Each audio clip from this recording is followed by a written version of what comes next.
Now, in this webinar, we are going to be discussing some of the recent developments. Certainly this year has seen unprecedented sanctions activity in response to the Russian invasion of Ukraine. So we will be discussing that.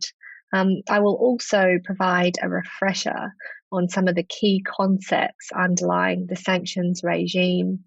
I will talk you through reporting, obtaining a license if you are wanting to do any work which involves a sanctioned individual or entity.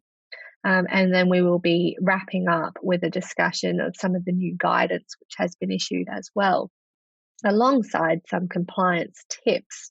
Just focusing a little on that professional services ban.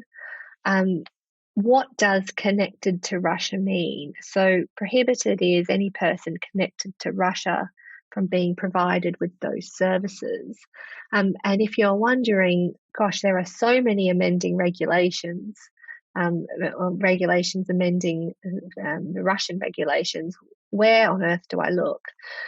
Regulation 19A, and I've put the full citation there, sets out a person connected to Russia. We're talking here about an individual who is ordinarily resident in Russia, an individual who is located in Russia, a person other than the individual, so company, other type of legal entity, incorporated or constituted under the laws of Russia, or a person which is domiciled in Russia. So that will be particularly important to consider if any of your work touches on or involves Russian clientele. Now, just to complete the picture on what is prohibited under the sanctions regime, so there can't be any dealing with the funds or economic resources of a designated person.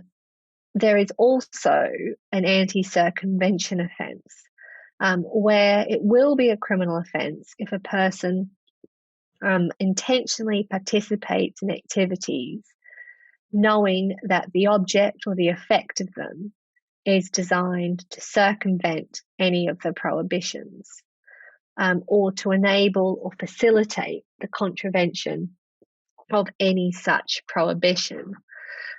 So anything which is done in order to knowingly bypass a sanction is a separate criminal offence, and there is a real risk for professional advisors, which is why the NCA Red Alert issued in July has really focused on this, because any kind of advising of a designated person or a person acting on the behalf of a designated person to move their assets elsewhere via third parties so that they are out of the reach of the UK sanctions regime will amount to circumvention activity.